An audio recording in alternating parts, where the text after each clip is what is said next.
let's go ahead and jump right into it. Again, tonight I'm going to be talking about the top 12 things you can do during the quarantine to protect your financial future. The tips are not necessarily in order, but if you haven't done any, I humbly suggest you get started after this call, after this webinar, to make things happen. So the number one thing to protect your financial future is identify your position.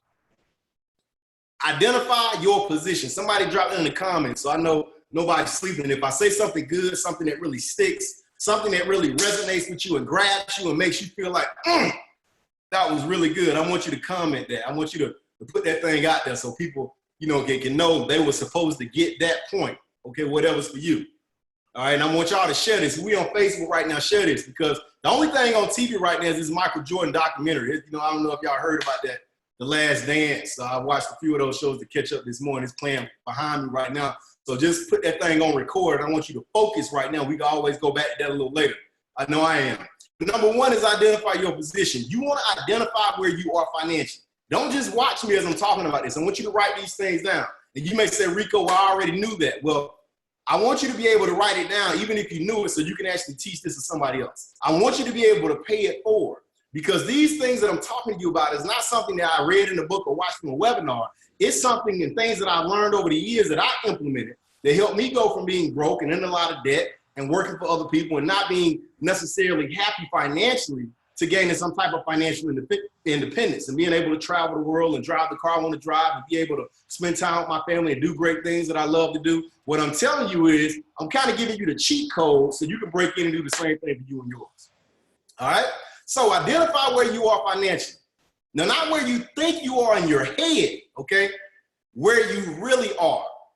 So if you don't know how to do that, we're going to break this down real quick. So some of the things you need to do to identify your position, jot these down. You need to write down, what is your income? Okay, what is your income? Now, I'm not talking about when you go apply for something and you're about to get some debt. They tell you to write down your gross income. That's the income that you're paid before they tax you. I want you to write down your take-home pay. That's what they call that, take-home pay, the money that you actually can get your hands on. Then you need to make sure you need to look at what do your savings look like. So your take-home pay, your savings, you need to identify, write that down, okay? You need to identify what are your debts. And I'm not just talking about your debt payments. I'm talking about your total debt. See, what we're doing right here are developing a personal financial statement. See, if you ever want to start building wealth, if you ever want to go from being broke to being able to be in the middle class and to be sufficient and to be able to be a homeowner and have some vehicles that you own and being able to start investing and building wealth, we're talking about this foundational stuff right here. See, because the fact of the matter is a lot of people that look like me, if you kind of look like me in terms of your skin color, and it's all skin colors really, but most of us weren't taught the basics. Why? Because they didn't teach them in school and nobody was able to teach our parents. So that means none of us got it, and we continue to pass on this miseducation when it comes to finances. So what I'm doing right here is giving you the foundation where you can start thinking like a person with a lot of money. So eventually you'll become a person with a lot of money. That's how it works. All right. So you want to write down this. Next, you want to write down what your credit score is. And a lot of people always throw around credit score like it's just one number. But in actuality, we have 3 credit scores that are reported by the 3 major credit bureaus. And we actually have more credit scores by other credit bureaus, but most financial institutions actually track your credit score by 3 credit bureaus with Experian, Equifax, and TransUnion. You need to figure out what all 3 are. You have some of these free credit monitoring services out there that may only give you 1. They may only give you 2. And a lot of times they only give you the FICO score. Well, you want to know what your Vantage score is and your FICO score. All right? Do you have any investments? You want to jot that down. And if you don't have any investments, that's a goal, okay? When you're making this list, take home pay, as far as your income, savings, okay? Your debts, okay? Your credit scores, okay? And then next, investments. And on that list, if you don't have any investments, what you want to do is you want to write goal beside the word investment, because that's what you need to get to. Instead of you paying your money to other people, what you need to focus on is making sure you can pay your money to something that makes your money grow. Put your money out there so it can bring some more money back. All right? And then what is your plan to enhance everything? Income, savings, debts, credit scores, investments, and your plan to enhance everything to make it better. See, the reason why you want to start with number 1 to identify your position is because you cannot correct what you are not willing to confront. I'm gonna say that again in case you didn't get it, and somebody type that in because that's another good one. You cannot correct what you are not willing to confront. If you had financial issues all your life, maybe one reason why you never confronted it because you didn't know how. Maybe it stresses you out. Maybe you have a lot of anxiety. Maybe you get mad. But you know what? Anger or fear or anxiety never has helped anybody get rich. Let me tell you what helps you get rich. Let me tell you what helps you begin to leave a legacy. Confidence, passion, eagerness, being happy. See, all those things help you. Let me tell you what helps you get to those feelings. A plan. So the only way you can figure out how to get to a destination is you got to figure out your current location. See, when you can figure out where you currently are, then you can map out a game plan or directions to get to your destination. That's good, and we only on number one. Y'all got enough tonight to go out here and start this journey by yourself right now. Just after number one, let's go ahead and take this thing to number two. Y'all ready for number two? Number two is budget and plan. Budget and plan. And you may be saying, Rico, well, you already said plan. If not, number one was identifying where you were. We need to start planning yet. See, the second thing is set a budget and plan. You want a budget and plan. See, if you don't have a plan for your money, you will not succeed. I want you to write that down. You know, don't use second person, use first person. Say, if I don't have a plan for my money, I will not succeed. You got to own that. Don't let nobody tell you just go to work and pay your bills and everything gonna be okay. That's what most of them want you to think because they never want you to get to the next level. Wealthy people or owners plan what happens with the money. That's why it makes more money. And the reason why people who are poor or live in the middle class and trying to get to the upper class, they're still living paycheck to paycheck on a higher level, the reason why they do this, they don't create a plan for their money. They let somebody else do it. And guess what somebody else got planned for you? Not much, okay? So what do you want to do? Okay, how are we going to set up this plan, Rico? So what you want to do is you want to print out your bank statements. This is the beginning of the game plan, all right? Print out your bank statements from the last 3 months. I hope you're writing this down when I'm talking to you, because this is good stuff. I'm telling y'all, some of y'all are going to be talking to me 18 months, 24 months from now and talking about how your financial situation is so better right now because you just done these little things that I'm talking about. And I'm only about 5% of the way through. I'm so excited for y'all tonight. All right, so you want to print out the last 3 months of your bank statements and you want to highlight with one color what you can do without. And you want to highlight with another color what's necessary, okay? Obviously, there's some necessary bills, like, light bills, paying your power bill is necessary, right? Paying the water bill is necessary. If you own your home or if you rent, that's necessary. Maybe you got a car note, you got car insurance, that's necessary, okay? Eating out 15 times a month, that's unnecessary. You may say, Rico, I can't cook. Well, you'll save some money just getting some food and trying.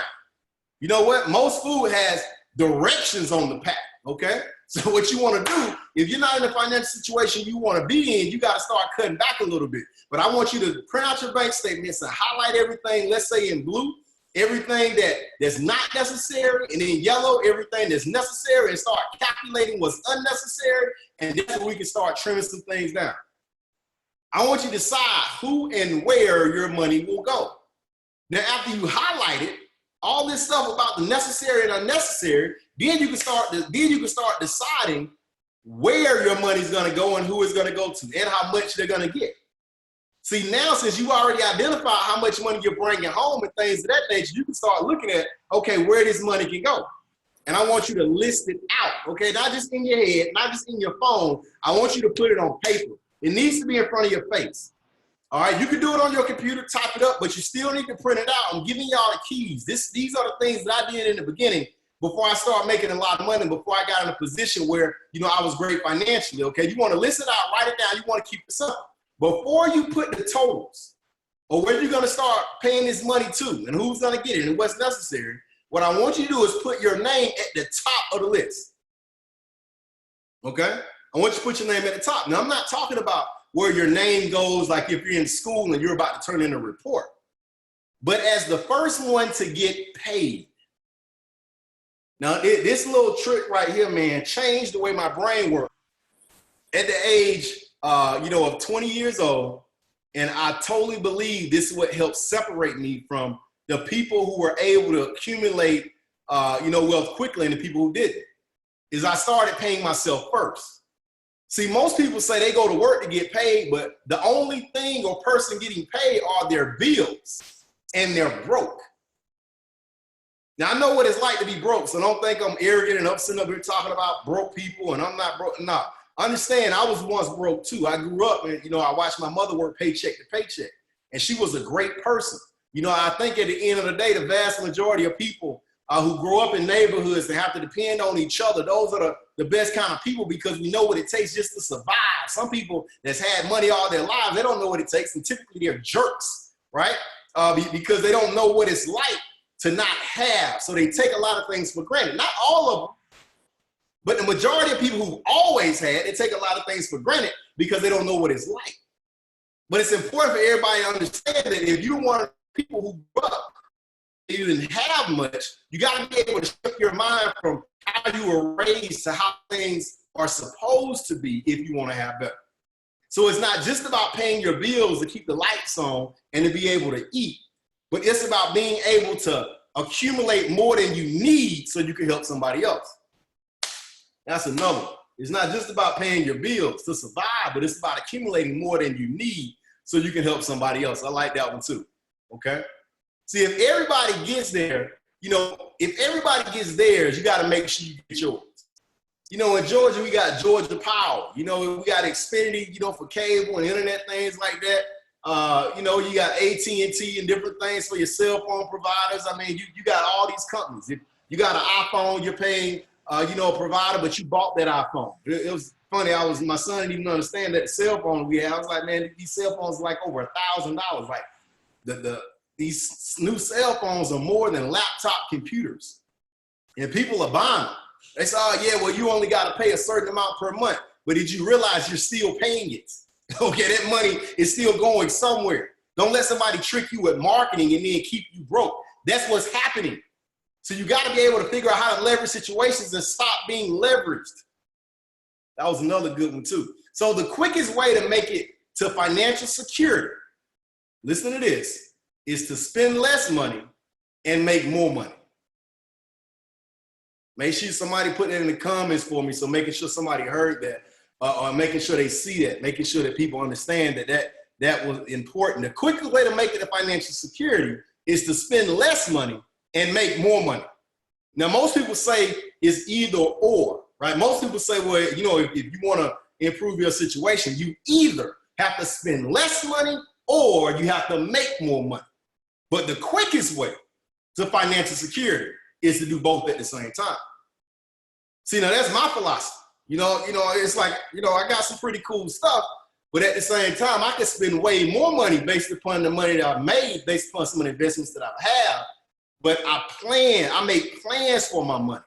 So I'll make sure that I won't be somewhere broke and, don't have any more, because there's several people, and you probably know of them. In fact, a lot of celebrities, maybe, athletes, professional athletes, entertainers, and some people who even made it big, like in the industry that I've been in. There were several people who were mentors to me early on in my career that today are selling cars.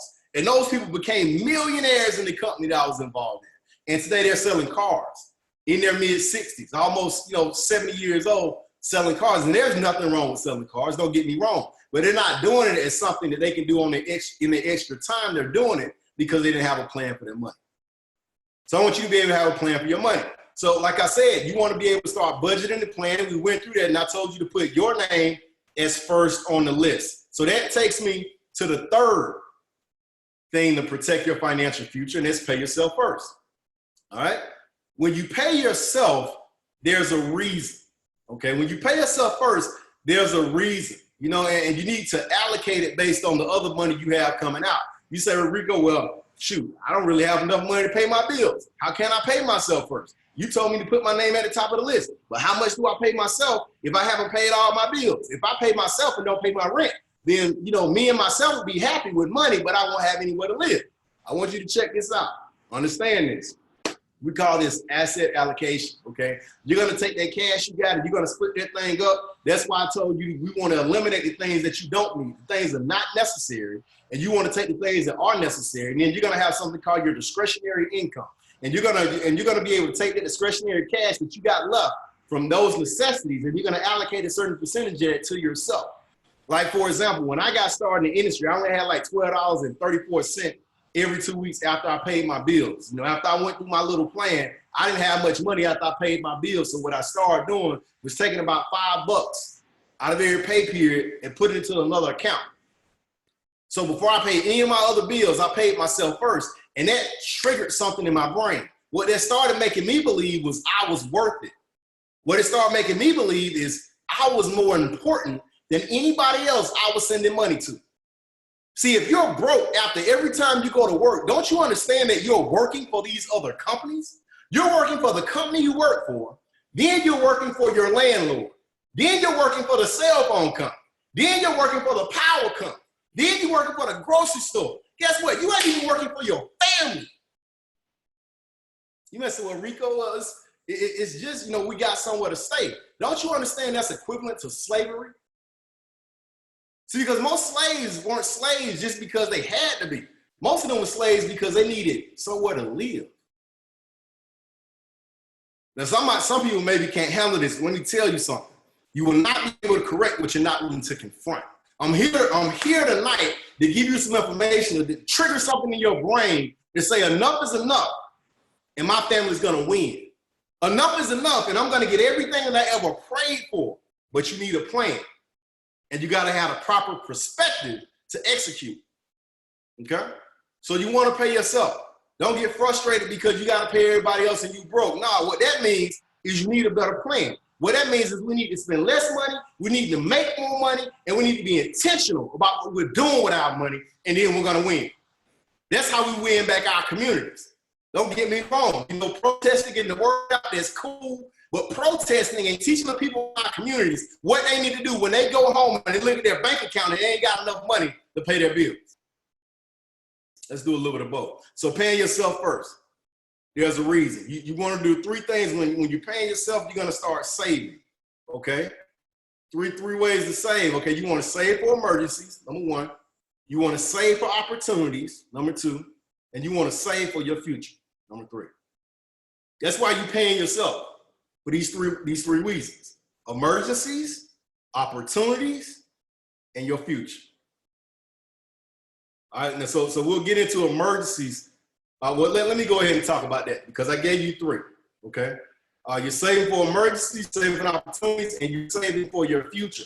When we talk about emergencies, you want to develop two emergency funds. You want to start putting money to the bank account, okay? It could be a money market account. It could be, you know, your shoebox. Depending on the area where you live, you might want to be careful about that or who lives with you, okay? But understand this, your mini emergency fund needs to have at least $3,000 in it, okay? $3,000 in your mini emergency fund. So your bank, they give you a free savings account. They don't charge you monthly fee, just start putting that money in there. Allocate a certain amount. If you only can afford $10 every pay period going into that mini emergency fund account, have it allocated to go there automatically. So you know when you get your check, you paying them first, okay? Boom, that's you, okay? You're paying yourself, all right? And as your income starts to increase, or you decrease some of your other bills and you have extra money and you can start increasing that, but you want that mini emergency fund to get up to $3,000. Then you want to have a true emergency fund. Now your mini emergency fund are for things like if you woke up and all four of your tires were flat and you don't know why, and you crying and you mad and you cussing everybody out, ain't none of that gonna help you if it ain't gonna pump back up your tires. So you know what you need? Some money, okay? That's why you got a mini emergency fund. So you can be able to get that money out, get the tires, boom, get to work, everything's cool. It's less stressful when you got a little cash to take care of problems that you have. So you got that mini emergency fund, boom, $3,000, and then you got a true emergency fund. And that's gonna be 6 months of your expenses. Now remember early on, we budgeted and planned and we figured out what our necessary expenses were and our non-necessary. And if we tighten up and we identify what those necessary expenses are, what happens is we can multiply that by 6. You take 1 month, let's say hypothetically speaking, that's $2,000. You multiply that times 6. that's $12,000, and that's going to be your true emergency fund you're building towards. So you got your mini emergency fund of $3,000, your true emergency fund of $12,000, that's 15 grand. Now you can put that in a higher yield account, like a CD or like a money market. If you know you're not going to touch it at all and you start putting money in other places, you can go and participate in some municipal bonds and things of that nature. But the bottom line is you don't want to have any risks surrounding that money because that's for emergencies. If something happens, if you lose your job, or if you have a business and it doesn't go so well, within a 6-month time frame, about a half a year, that should be enough time for you to bounce back. 2 or 3 months, if you can totally focus on what you're doing versus paying your bills, you should be able to bounce back. That's why you got to have 6 months of your expenses to the side. So if you ever need to just focus for 3 to 6 months and not worry about money, your bills still can be paid. That's very important. So that's why you're saving for emergencies. Then I said you got to save for opportunities. Now, what I mean by opportunities is business, yes. Investments, yes. But also fun. No, whatever your opportunity, and when I say fun, that's F-U-N, not F-U-N-D, okay? F-U-N. What do I mean by fun? I mean, shoot, if you want to go out, let's say to a nice restaurant and splurge a little bit, you want to, whatever you want to eat, great dessert, go wherever, right? Buy yourself some clothes, travel, go on vacation. But a percentage of your money that's going into opportunity should be for your fun money, right? It's always cool to have that because then you can go and have fun and not feel bad about it. Don't charge it on a credit card and you end up paying back that fund over the course of 5 years for one vacation. That's not smart. You want to be able to save for opportunities so you can have money for business and so you can have money for pleasure. Okay, and lastly, you want to save for your future. Well, what do I mean by that? There's all types of retirement plans. Obviously, you can invest into, stocks and bonds that have more long-term yields, but, are aggressive over the course of the years. And then you have tax advantages that are associated with those things. But it's important to understand you got to start putting money away, paying yourself first so you can have your emergencies taken care of, your opportunities taken care of, and also your future taken care of.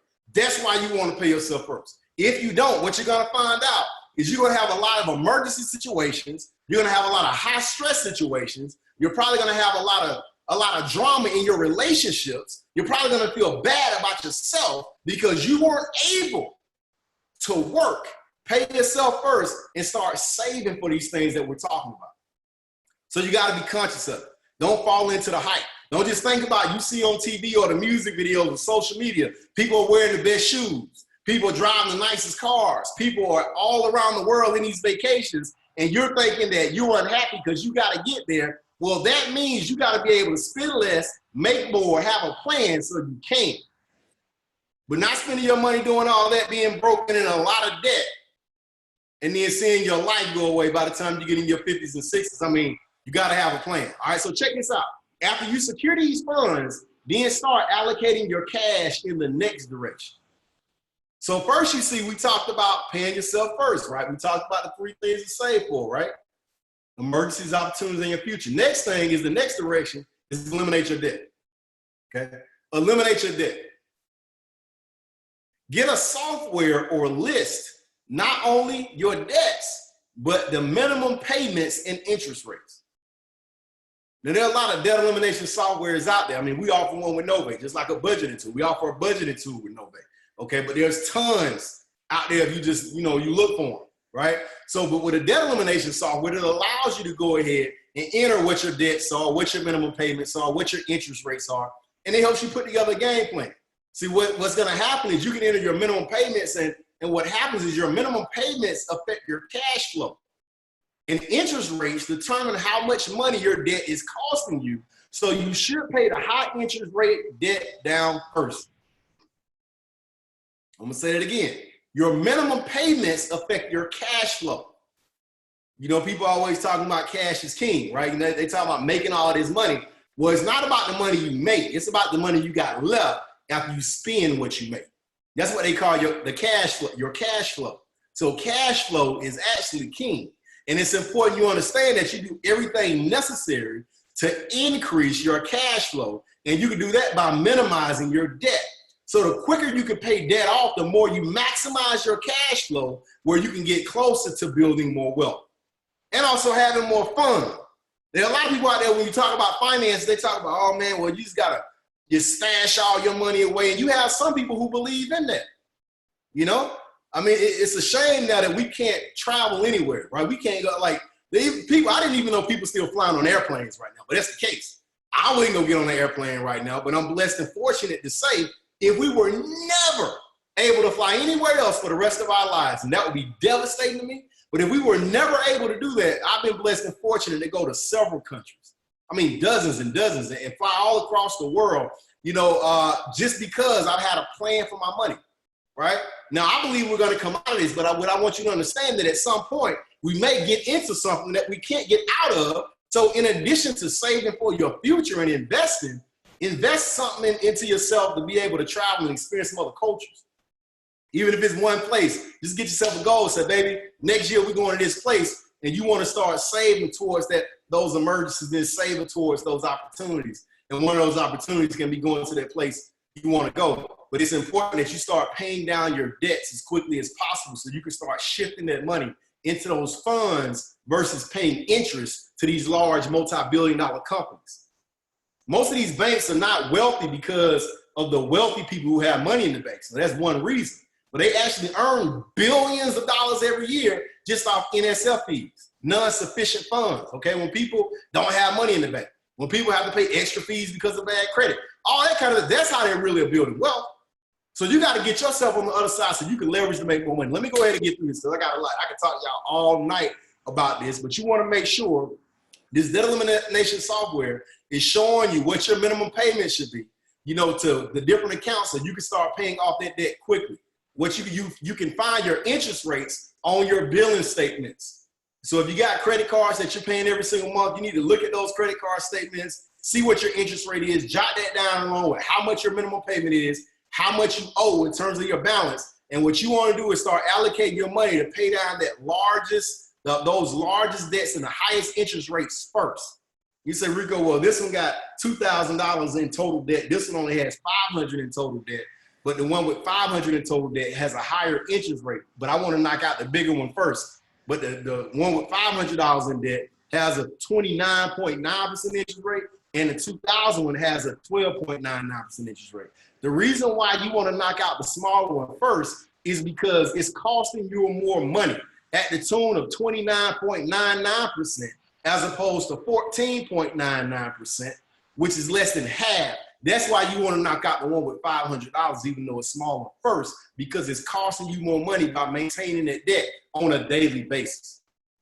Hopefully you got it. A good software will show you what to pay first, but if you're doing it yourself, make sure after you paid it off, that you allocate 100% of whatever you were paying those payments to the next debt so it can go quickly. All right, that's why these softwares will help you pay off your debts in 50 to 75% faster time, and our debt elimination software helps you do that. Number 5, split payment on installment debt. All right, so if you look at me on NovaeLive.com or Facebook, you can see I say split payments. All right, split your payments. What I mean by that is split payments on installment debt. It can help you knock down your payments fast. Especially, you know, and that's one of the things that get a lot of people messed up. You know, when they go out here and they get a car loan or when they get a mortgage, you know, when they get in certain investments where they actually getting some debt financing, it's important that you always check that there's no clause for early payment penalty, okay? Because the goal for you is to pay it off as quickly as possible because you're going to save money on interest, all right? So if you get a loan and there's a prepayment penalty, which could be pretty hefty depending on how much money they're looking to make off you, you want to stay away from those types of loans because you want to pay it off as quickly as possible. This is the secret sauce to eliminating longer debt quickly. Is split payments on installment debt. Take a monthly payment amount, okay? And then what you want to do is split it up and pay it once every 2 weeks instead of monthly. For example, you got a mortgage, okay? Your mortgage payment is $1,000 a month. You're on a 30-year loan, all right? Well, instead of paying $1,000 a month that you want time all the time, and it's great, it's helping your credit, but the goal is to get rid of that debt as quickly as possible. So instead of paying $1,000 per month, what we're going to do is pay $500 every 2 weeks. Now, not $500 on the 1st and the 15th. Let me be clear.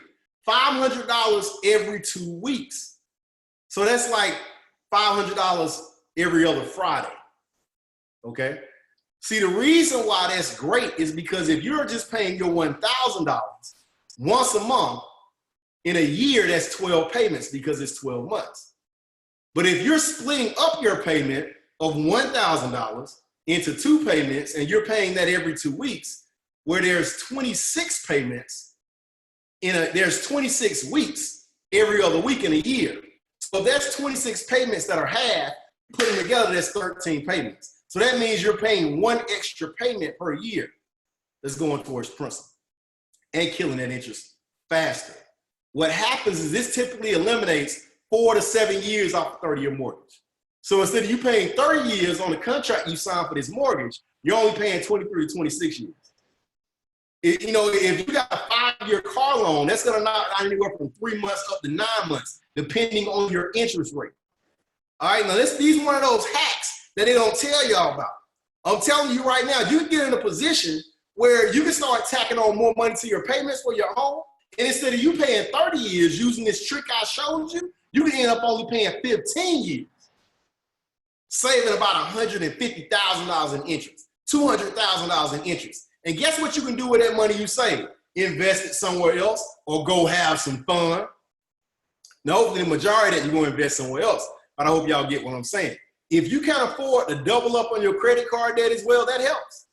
Let's say, for example, your minimum payment is $40 a month. Well, you always want to pay more than your minimum, but let's double up on that thing if you can. All right? 1 payment every other week. That's going to help you drop that debt faster, and also it's going to help your credit score as well. And you want to do this. Okay, do this as soon as possible. If you're paying a mortgage right now, tomorrow, you need to call your mortgage company and say, look, I want to start paying my mortgage, but I want to split my payment in half and pay every other week. It's close to the same thing as possible, but it's going to help you pay off your mortgage very quickly. And if you think I'm lying, ask them to give you your amortization schedule. Your amortization schedule. What that's going to do is show you how much faster you're going to pay it off by paying a half a payment every other week versus 1 payment a month. And if you don't have a prepayment penalty, y'all owe me a little bonus or something. I mean, you're going to end up saving 50 to 100 grand. That little trick I just gave you right there within itself is something to put you over the top and invest into something else. I mean, you saving 100 grand. That could be 3 or 4 or 5 investment properties that you done invested into. Is helping you build a legacy versus you paying it to the bank. Come on now, y'all got to get with me on this now. Y'all got to understand these are the things that's going to change our life. These are the things that's changing our communities. So after you go ahead and set these payments up, what I want you to do is set it and forget it. That's number 6. Set it and forget it. Put all your bills on auto pay with your bank account. One of the things I saw growing up, and I'm glad right away that I noticed it wasn't the most efficient way of doing things, is my mother paid all her bills with money orders. Did anybody else see their parents do that? If you in the chat, on NovaeLive.com on Facebook, did you ever see your parents pay bills with money orders? And I always wondered. And it was amazing to me because she had a checking account, but she didn't write checks. She would still go to the grocery store when she got paid, and I think it was a way of her allocating her cash. That's the way she allocated her assets. And she would put her money down, go get her money orders, then she would put her cash to the side, and we would go out on the weekend and do something pretty cool, but I believe that's the way she allocated her funds. That was just better for her. Everybody got to have their plan. But the bottom line is with technology these days and online banking, if your money's going into your bank account, or if you can pay certain bills with credit cards, you can just put those bad boys on auto pay. That's the best thing you can do for your financial future if you're just starting and you really haven't allocated money in a certain way, but you got enough to cover your bills. You say, well, Rico, I have to check my account to make sure I got enough money in there. That probably means you really don't have a good plan with your money, because you should have some amount that's more than what's going out of your account. Okay, so that means you need to spend less and make more. Okay, not just spend less, because if you spend less, right, that'll help. But what's going to really give you a cushion to make more? So spend less and make more. That's the whole goal for you to be able to get to financial security. So you want to set it and forget it. Put all your bills on auto pay with your bank accounts. Not only will it help you prevent late fees, but you can focus on making money and not paying bills. Listen, y'all, when I learned this, you know, my whole world just changed. You know, because when I set my bills and I knew what they were going to be, and I wasn't focusing on spending money, I wasn't focusing on paying bills, I was focusing on getting paid. I was focusing on doing what I needed to do in my business. Because, you know, initially when I had my job and I had all this debt, credit wasn't that good, I didn't have much time. But in the time I did have, I wanted to focus on getting to some more money. Cut down on my expenses a little bit, investing into my business. That also helped, right? And I made more money, and then that was enabled me to pay off my debts and putting myself in a position to make more money because I started investing. So this is going to help your credit score tremendously by building a solid payment history, all right? Number 7, set a plan for your credit. So you got to get a credit plan. You got to set a plan for your credit. That's number 7. See, if you have negative items on your credit that's making it low right now, like, you know, so maybe you got a repossession in the past, maybe it wasn't your fault, you co-signed for somebody. You know, maybe you had this medical bill that you just forgot to pay about, nobody ever notified you, but you got a credit score in the 500s and you're thinking to yourself, you never paid anything late in your life. Well, that was a medical bill that never reached you, but it did reach the collection agencies that reached the credit bureaus, so now that needs to be rectified. It's very important right now in this critical time, in this quarantine, before this recession really hits, to make sure you are credit worthy going into it. Because the Federal Reserve they have already made it apparent, and they let America know that the only way we're going to get out of this recession once it hits is making sure Americans still have access to credit. They still have access to be able to get loans. They still have access to get credit cards. But check this out. That's only speaking to a certain person. That means only people with good credit will have access to more credit. So if your credit's not necessarily good, you got to put together a game plan.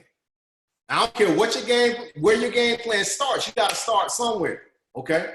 So you got to be able to put together your game plan, you know, and you got to start repairing it yourself, or pay somebody to help you. All right? You know, even our company offers a plan for $50 one time, and I'm not selling y'all. I'm just letting y'all know that we give you everything to do it yourself. Now, we can do it for you. We can help you with that, but you can actually do it yourself, and we give you everything you need to do it yourself. But you got to start repairing this stuff as quickly as possible, okay? And just don't even rely on that process, because that's one part of it, all right? The repair part, and that's going to be a process, but there's other things that you can do to help improve that score as well, all right? If you have no credit, you say, well, I really hadn't paid for anything, so I don't have credit. Well, you need to find resources so you can start building it, because it's going to be very important for you to have several months or even more than a year of credit on your profile once this recession hits, because even if you don't have negative stuff, if you have nothing, that's just like having a bunch of negative stuff. So you got to find some resources to help you start building your credit. Okay, we have that as well with our company. Primary trade lines are the most important. What I mean by that, different things that you have credit on in your name personally. Now, authorized user accounts, people refer to them as AUs. Those can help you as well, but they're not as helpful. But you still want them. If you have no credit, if you have some credit, if you have bad credit, and you have somebody that has, you know, a high capacity credit cards, they need to put you on there as an authorized user so you can be able to leverage that. All right? And then you want to protect your credit and build it with intention. You want to protect your credit and build it with intention.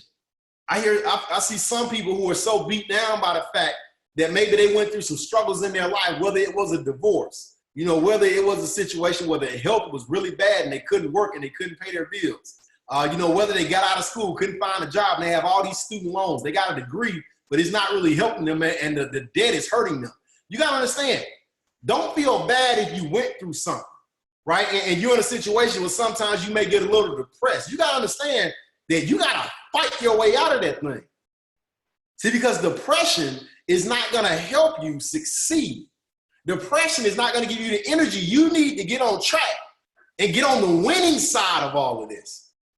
So what you got to do is put yourself around some people and attach yourself to something that's going to give you the energy you need and to maintain the come out winning. Because let me tell you something, people out here winning every day.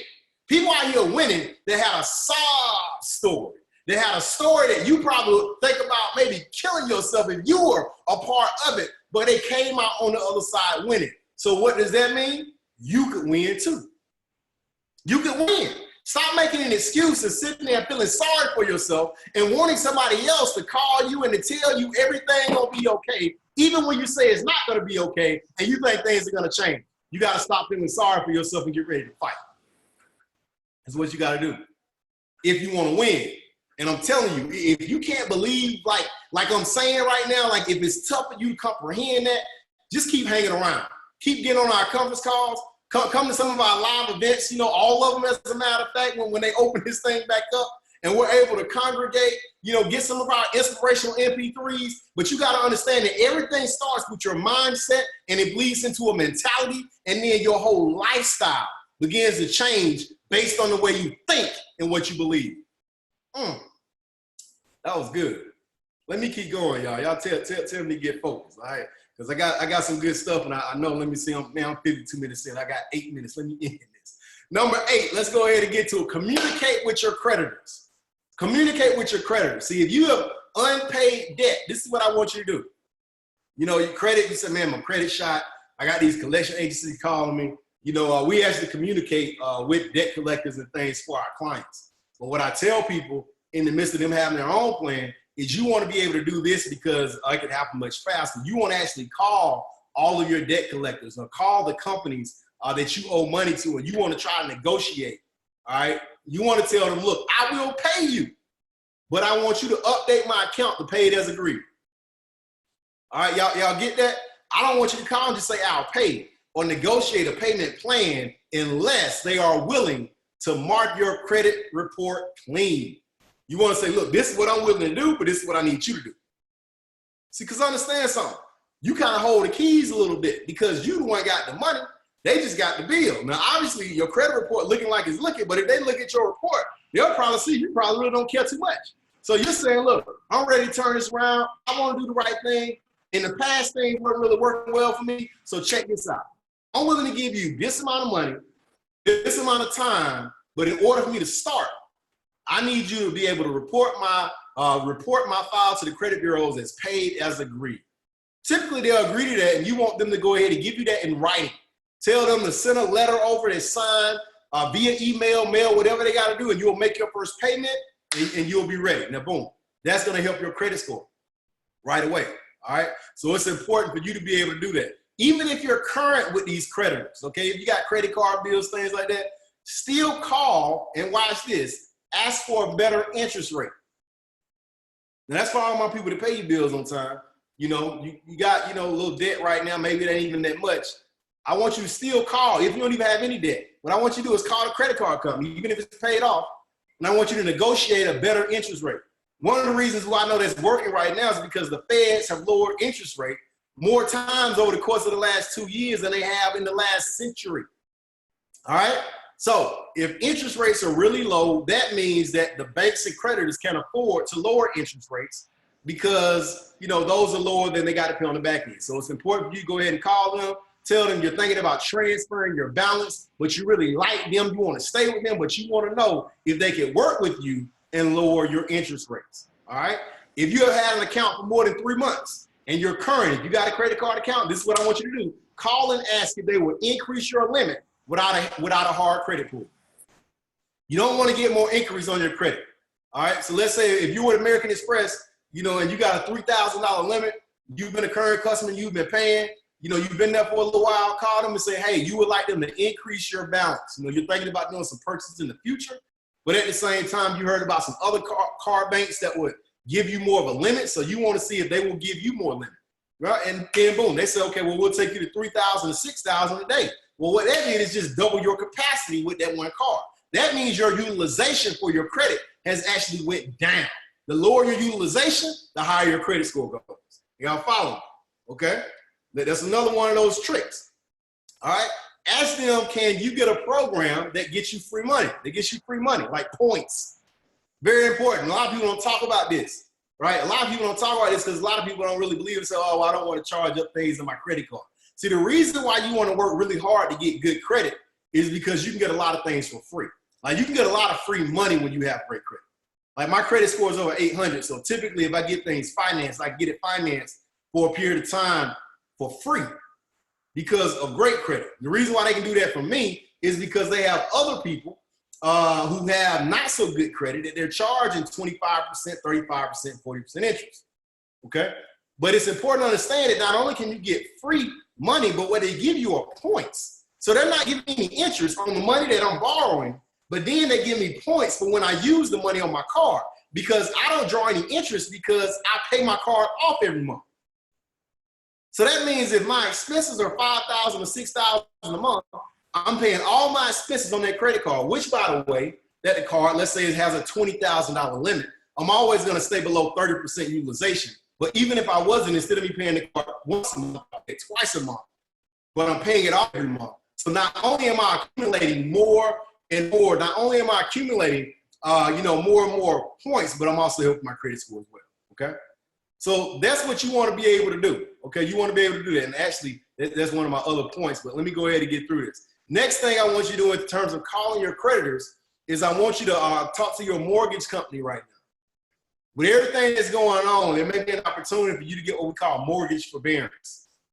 Also, some of my renters out there, same thing, okay? With this second stimulus, the stimulus 3.5 that just rolled out, they got a few $1 billion in there for mortgage companies and landlords for certain types of mortgages. So you can be able to not pay your mortgage for a certain period of months. It's anywhere between 3 to 6 months, and then they're saying some maybe 12 months that you can actually not pay your mortgage and it won't go against your credit, okay? But you gotta understand what kind of program they have, because you don't want to end up paying more in the long run if you can afford it. But if you can't afford it right now, that's a program you need to look into. Don't just stop paying. You want to call them and ask if they have a mortgage forbearance program. If you're living paycheck to paycheck right now, and you're not necessarily underwater in terms of your bills, but if your mortgage company, your landlord has a mortgage forbearance program, you want to go ahead and do that. Let me tell you why. It's because you can actually allocate your mortgage or your rent payments towards your debt. So your debt is costing you money. And any way you can, get them to, not accept your rent, because your rent or your mortgage is probably your largest bill. If you can kind of put that off without it costing you anything or penalizing you, what ends up happening is you can take that money that you were going to pay them and pay it all straight to the debt. And if you're paying it to the debt, that means you're not going to have to pay more money to them because they're charging you interest every single month, okay? Or putting more of that money into your funds to make sure that you're taken care of and you have some level of security, all right? And lastly, underneath this is you want to call the companies you pay bills to and see if they can shift your plan to a better one because you are thinking of changing to another company, i.e. your cable company. If you got a competitor in the area, you might want to call them and say, hey, you got any specials that are going on? Because I know I got cable and I'm thinking about changing the dish, all right? I'm thinking about going to DirecTV. And even though if you don't know about DirecTV, what that does is capitalism comes into play and then they try to compete. So they're like, okay, listen, well, wait a minute. Let me transfer you to our retention specialists. They get you on the line with their retention specialists, and the retention specialist is going to do everything they can to retain you as a customer, which means you save money. And every time you save money, you can put those savings into paying down debt. So eventually you can start building wealth. Yeah, that's how we do it. All right, next, you want to pay for everything with a credit card. And I said that earlier, so we can just shoot through this. Pay with everything with a credit card if you can. Now listen, maybe you can't do this if you got one credit card and your limit is $1,000. This is only going to be for people who have more seasoned credit files, and it's really going to help them, okay? Because you can pay the card off monthly if you can, or every 2 weeks, but always keep that balance below 30%. Once your credit card balance is in totality, if you take all your balances and you average it up against, divide it up against what your total credit limits are, okay? If that's going to be above 30%, then you put yourself in a situation where it's going to decrease your credit score. So you want to make sure you got enough capacity to be able to do this. That's why I say if you got pretty decent credit, you want to call the banks tomorrow and you want to say, look, I want you to increase my limit. They say, well, what do you need an increase to? Say, well, I'm looking for more capacity, at this point, because I got a bank offering me this, but before I take that, I want to see if you'll give it to me. So if you got a $3,000 card, tell them you want 10 grand. Okay, I want 10,000 because I got a bank on pre-approved. They say I can get 10,000, but before I take out their card, I want to get 10 grand with you. Let me tell you what's going to happen over the course of the next 3 to 6 months if you get 10,000 on this card. And let's say you only had 3,000 at first. I'm telling you, I'm giving y'all the game. Okay, so They up it to 10,000, but 3,000 was the car you had the most on. Within the next 6 months, if you maintain your score and your score even gets better, you'll be able to apply for another credit card and they'll give you 10,000. So that means you started here with 3,000, but within a period of 6 months, now you got a total of 20,000 in credit lines. You say, well, Rico, I don't need 20,000. Well, that doesn't matter. See, if you want to get over 800 credit score, you have to be able to continue to develop your credit until you get to a point where you got credit you don't even need. For example, I got $180,000 in open credit lines on my personal credit, over $180,000 in total credit lines.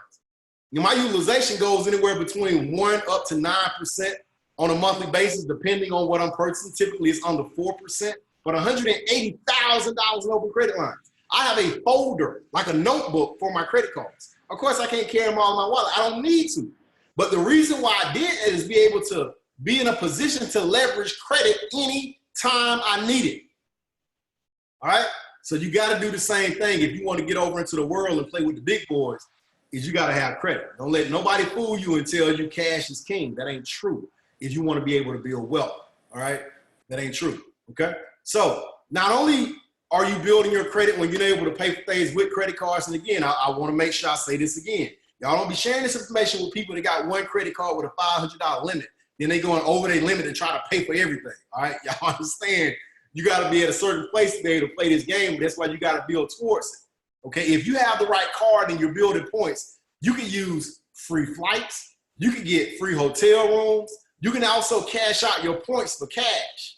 Okay? You can actually use the points you accumulate them, transfer them to cash, and actually pay your credit card bill. So the money you spend can make you more money, you know, at the same time. Most of my vacations that I take, Shanae and I, like every year on our anniversary, we go somewhere special. You know, we go around the world to different places on our birthdays. During the summertime, we always take the kids on a family vacation, right? You know, and I travel a lot throughout the year. But guess what? Most of the time, a lot of that stuff is paid for with points. Now, granted, yeah, during the year, we're spending, a few $100,000 more than likely between business and our personal life. But now we got all these free points to like live a really good lifestyle with. It's like free money. Y'all follow me? So that's what you got to work yourself up to so you can be able to utilize that and get that free money, okay? This allows you to be able to better manage your money by allocating your purchases also to certain credit cards. Anything I need done around the house, I got a Home Depot and I got a Lowe's credit card. I think both of those cards are like above $10,000 in terms of their capacity. So if I need anything for home improvement or if I need to buy something for my landscapers, I just put it on the card. Next month, the statement comes and it's automatically paid off. That's how I have it set up in my account. Okay, I purchase something, but I don't never have to check a bill because my account is automatically set.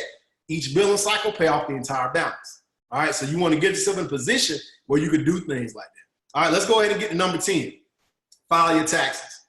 All people say, man, Rico, are you crazy? I hate the IRS.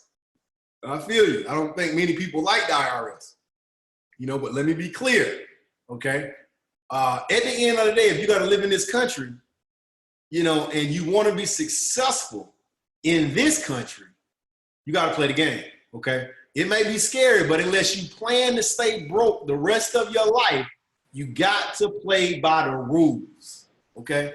I mean, you got people doing conference calls and webinars and handing out pamphlets and, you know, making videos on YouTube about how we're a sovereign nation and, you know, all this was in the, the Constitution and all that kind of stuff. Listen, y'all, yeah, you can play the game like that, you know, when you don't have much money. But if you plan on ever having good money, you got to play the game, okay? In this country, you must pay taxes. Now, you can delay them. I want you to understand there's several ways to leverage the system.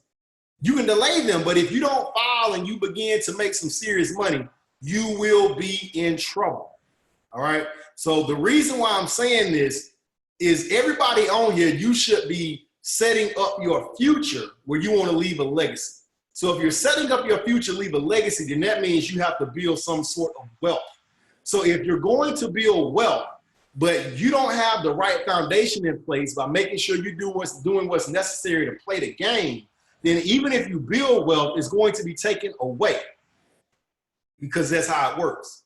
The IRS typically doesn't go after people who are making less than 6 figures. Okay, and what I mean by 6 figures, that's over 100,000 a year. Once you get over 100,000 a year, they start looking for you. You know, you have partnerships with companies. You start getting a 1099 and you earning this money and you're not reporting it. They want to figure out why. You get above 7 figures, oh, they will start coming to your house. All right, you know, I mean, I've heard several horror stories over this situation. So what I want to do is prepare y'all to understand that, you know, we got to play the game. All right, don't hate the player. You know, learn to play the game at the highest level, and then you'll be able to beat everybody else around. Speaking of taxes, if you're employed, write this down. Adjust your W-4 to put more money in your pocket now. Now, if somebody is in our company referred you to this webinar, this conference call, they're going to be able to tell you how to do that, because you can actually have more money in your paycheck starting your next pay cycle in the same paycheck you already been getting. Okay. Find a way to get more tax deductions so you can start building wealth. What you're doing is decreasing your tax liability. When you adjust your W-4 form, when you start having tax deductions, you reduce the amount of taxes that you're obligated to pay, therefore increasing your cash flow so you can build wealth. Number 11, we almost there. Take care of your family. And you say, well, Rico, well, that's what I'm doing every day. I got some specific instructions when it comes to taking care of your family. See, because the bottom line is, you know, we all should have the mindset where we expect the best, but we also should have the mindset where we prepare for the worst. Y'all understand? Expect the best, but prepare for the worst. You know, I expect everything to be great, but I also got a game plan if it ain't. All right? So that's what I want you to be able to do, especially if you have some people counting on you. You need to have that type of mentality. You need to start talking to your family about money. Now, that's one of the other things that in neighborhoods across this country and households, it's a very uncomfortable situation for families that look like me to talk about money, to talk about building wealth, to talk about business. That's something that's not typical. Why? It's because that's something typically, if you look back in previous generations, for the majority of us, you know, wasn't very visible. You know, so if it was a struggle in life, you definitely didn't want to talk about it. But you got to get to a point where you start learning new things, new perspectives, new philosophies, new plans, and start sharing those things with the individuals in your family, especially your significant other, to make sure you're on the same page, especially your children, to make sure you're on the same page. Otherwise, it's going to be something that perpetuates into the future, and it's never going to be able to change, and the legacy you will leave will be the same legacy that you were left, which is not much of one. So, first things first, you want to make sure you have an insurance policy. Okay, I just want you to jot that down. I'm not talking about health insurance. That's important, but you want to have life insurance. You know, that's something that's so minimal, you know, where you can be insured for 50 grand, 100 grand, $250,000, $500,000, million, you know, and it may be less than your car note. You know, for some of you, it's less than your cell phone bill. And people end up dying. They have to take up a collection at the church to have a funeral because their family don't have the money to bury them. Yeah, that's tragic. Let me tell you something that's more tragic. Now a mother that has 3 kids that can't even take care of her family. They got to go live with somebody else. But you working hard to take care of your family, you know, but now you're gone, unfortunately, and now your family is suffering, not only because you're dead, but because they don't have any money. That's sad. That's one of the things that people that look like us don't take very seriously. That's one of the first things I want you to do this week. Out of everything I'm telling you, I want you to look into an insurance policy, a life insurance policy, so you can be able to have something to leave behind if you ain't got no money. If you dead broke and you got a policy that you paying $50 a month, and if you die, you can at least leave them something to pay off the house, at least leave them something to buy a house, at least leave them something to go to college. You're serious, y'all. All right, you want to make sure you got a life insurance policy. All this stuff going on with the coronavirus right now, you want to make sure you got health insurance. And some else people say, Rico, I can't afford that. Well, you can't afford not to have it. I don't know how they're handling this right now at all, in terms of you going to the hospital or you going to the doctor and you don't have health insurance, how they're handling that. But let me tell you something. I wouldn't want to chance it.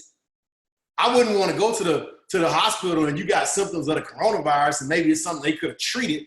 But since you don't have insurance, they put you down here in this waiting room with everybody else who got coronavirus, and you there for a couple of days and you end up getting it way worse because they couldn't put you on a machine because you didn't have health insurance. I don't know how it worked, but all I'm saying is in these unprecedented times, it's better to be prepared than just being plain out scared, okay? Next, you want to make sure you got a will. That's something else. The older you get, you need to make sure you got something in place that's going to, allocate whatever you leave behind to whoever needs to have it, okay? Make sure you show your children how to get it, even if you don't end up getting it. That's one of the things that I was so proud of when I got into this industry and when I learned a different way to think, a different way to look at life. I was so happy that I was learning something that even if I wasn't able to get rich, I can pass these principles on to my son and he could. So that's the way you should look at it, okay? Next, look at your investments and begin to plan for the future. All right, many of you, you probably say, man, Reco, you over the number 11, but you ain't start talking about investing yet. How am I going to protect my financial future if I'm not investing? Let me tell you something. You shouldn't be investing if you don't have your emergency fund set up. You shouldn't be investing if, you got major debt. Now, yeah, you can start allocating a percentage of your money. Sure, you want to get Acorns, those apps, where you can start putting some money in stocks. But, you're not doing it correctly. Let me tell you why. If you have an emergency and you can't take care of it, you've wasted a lot of time, okay? If you have these debts and you're paying 20, 30, 40, 50% interest, if you have shot credit, you trying to learn the skill of investing is not going to do anything for you. You got to understand when you're investing, that's capital knowledge intensive, but it's also high risk activity. When you're investing, that means you're putting your money in something with the risk of losing it. If you don't have an emergency fund, you can't afford to lose any money. You can't afford to waste money. You can't afford to go out here and buy a brand new pair of tennis shoes that cost $200 if you don't have $2,000 in your emergency fund. If you don't have a month or two in your true emergency fund, you can't afford to be going out to eat hibachi with a group of friends, you covering the tab and it's $250. Somebody got to tell you this. Otherwise, you're going to pass on these habits to your children, and maybe their world looks a lot different than ours, and poverty is going to be a lot more real for them than it was for you. So that's why we got to start being real about our situation, understanding that before I could want to look cool and say I'm investing, I got to make sure my foundation's together. Do you understand investors, people who are actually building wealth from investing, have all these other things together? Do you think they moved into a big home and travel the world and do whatever the heck they want to do when they want to do it because they just went from being broke to investing? No, they got everything else in order. But there are opportunities out here, and people make you believe that that's the way it goes. No, there's steps to this thing. There's levels to this thing. And if you can't figure out the first step, which is budgeting and debt elimination and good credit, you don't deserve to make it to the highest step, which is investing in wealth building, because you got to go up the steps. Does that make sense? All right. So as you start looking at your investments and you become a homeowner, maybe you start investing into a few properties, you're going to start taking care of your family. But then we get to number 12, which is investing into your future. But let me tell you what this means, because it's important that we're all on the same page when we talk about investing, because it's not just, you invest in the stocks and bonds. And one of the things that's very popular right now because of, some direct sales companies that are out there, multi-level marketing, they talk about investing and they say, well, trading Forex and things like that, Forex trading. I'm not saying that's a good thing. I'm not saying that's a bad thing. What I'm saying is you have to direct your attention in the places that count. You have to be intentional about your future. You don't let anybody else paint the picture of the future that you want. You paint the picture yourself, but then you decide. You got to be prudent in your decision-making about where you're going to invest your time and energy is going to be the most beneficial for you and your family. And if it is something like that, then, God bless you. We hope you win in a major way. But you cannot put the cart before the horse and expect to get to a destination. The cart doesn't pull the horse pulls the cart. Hopefully y'all caught that. So when we talk about investing into your future, You want to get a side gig and plan to start a business to produce passive income, okay? Now, what's a side gig? A side gig is anything that you can invest a little money into, some time into, start to master that thing, and then that side gig can turn into something that could be potentially full-time. You know, I got involved in the direct sales industry at the age of 20 years old. And, you know, I was working with the Georgia Power Company as a design engineer, a co-op student in college at the time. I was making pretty decent money, but I was still broke, and I understood that if I didn't do anything else, I was going to probably be broke for a while. I didn't want to settle for that. So I got in, started with a company, paid $400 to get started, got some marketing material, went to a training, started implementing things they were teaching me in this training, and I started making a lot of money. And then my life changed, okay? So what I'm saying is a lot of the things that I taught you earlier on tonight, earlier on in this call, this webinar, some things that I learned early on in my career to help me get into a point of becoming financially secure, okay? Of becoming free, so to speak. So you got to put yourself in a situation where you can do the same thing. You know, you don't have to be a person that just wants to do something because everybody else does it. You got to live intentional and live your life. All right. You want to invest in personal growth and self-development. You know, what makes you comfortable until you're uncomfortable. I want you to jot that down if you're taking notes. You got to invest in what makes you uncomfortable until you become comfortable doing it. Because there are a lot of things you're going to look at and you're going to want to get involved in, but you're going to be thinking, well, maybe I can't do it. Well, maybe I won't succeed. But the reality is this: if you keep doing what you've always done, you're going to keep getting what you always got. So you're going to have to do something different to be able to receive something different. The next thing I want you to invest into is getting some new friends. Get some new friends that want what you want or that's willing to work for it, right? That's willing to push you, that's willing to tell you when you're not doing what's necessary to get what you want, that's willing to continue to push and inspire and motivate you. Get around some people that can mentor you and doing the right thing. You know, I'm not just talking about making money. I want everybody to understand that making money is only a piece of the puzzle. Making money is a small piece of the pie. But if you want to build wealth, it's about having the whole pie. It's about you learning some morals and having some integrity. It's about you paying it forward. It's about you helping somebody else to be able to make it to the next level. Don't fall into the hype, because true principles and laws will always remain the same. What you got to do is start building an investment plan. And if you already have investments, it's also important sometimes to rebalance, right? You know, serious investors set goals and create an investment plan to meet them. See, use this quarantine time to consider and write down your goals for your portfolio if you haven't already. You know, some people truly have a portfolio. Like, you talk to some people, they say, oh, yeah, I've been investing. But they really don't know what the term actually means. And if they do, then they probably haven't properly set themselves up to have their credit score where it needs to be, or to be able to make sure their debts are properly, their payments are properly allocated to pay off their debts as quickly as possible. Maybe they haven't been budgeting their money, have they been paying themselves. See, goals can be short-term or long-term. You know, when it comes to investing, a short-term goal may be a new car. It's something that you may be looking into. You want to be able to position yourself with paying down debt, increasing your credit score, put some money to the side. So when you go get that car, if you need to have it financed, then you're in a position to be able to get the lowest interest rate they offer. That means you're actually paying less on the money to get the car that you want to drive. See, the thing is, the car is already going to be worth way less than it was when you bought it as soon as you drive it off the lot. So that means it's really not an asset over time where you can sell it to get more money back. Well, certainly you don't want to end up paying more money for it if it's going to be worth even less than it was when you bought it. But that's something that most people, you know, don't teach people, right? Long-term goals could be sending your kids to college, retiring comfortably, or leaving a legacy to your heirs. Setting goals is important because time is a crucial element in investing.